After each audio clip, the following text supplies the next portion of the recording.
Hi welcome to one more mini vlog. నాకున్న జుట్టుకి hair care తీసుకోకపోతే మొత్తం ఊడిపోద్ది. మీలో చాలామంది కూడా అక్క హెయిర్ కేర్ రొటీన్ చేయొచ్చు కదా అని చెప్పి నాకు చాలా మెసేజెస్ చేశారు. Here is the video guys. మంచిగా హెయిర్ని చిక్కులు లేకుండా కోమ్ చేసేసుకోవాలి. నేను చిన్నప్పటి నుండి పారాషూట్ ఆయిలే వాడుతున్నాను, ఇప్పుడు కూడా అదే కంటిన్యూ చేస్తున్నాను.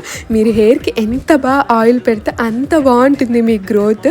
ఆయిల్ మొత్తం పాయకి మంచిగా పెట్టేసుకోవాలి. అండ్ కొనాలకు కూడా కొంచెం పెట్టిన తర్వాత హెయిర్కి మీరు ఎంత ఆయిల్ పెట్టినా సరే మసాజ్ చేయడం కంపల్సరీ. అట్లీస్ట్ 10 minutes అయినా కంపల్సరీ మసాజ్ చేయండి. అప్పుడు చాలా బాగా మీ స్కాల్ప్కి మొత్తం పడుతుంది. అలా కొప్పేసేసేయండి. దువ్వెన అస్సలు పెట్టి దువ్వకూడదు. మీకు నెక్స్ట్ డే హెడ్ బాత్ చేసేది ఉంది అంటే ముందు రోజే పెట్టుకోండి. మీకు టైం లేదంటే ఒక 2 hours బిఫోర్ అయినా పెట్టుకోండి. మంచిగా హెడ్ బాత్ చేస్తే మీ హెయిర్ సిల్కీగా స్మూత్గా చాలా బాగుంటుంది. హెయిర్ గ్రోత్ కూడా బాగుంటుంది. బాయ్.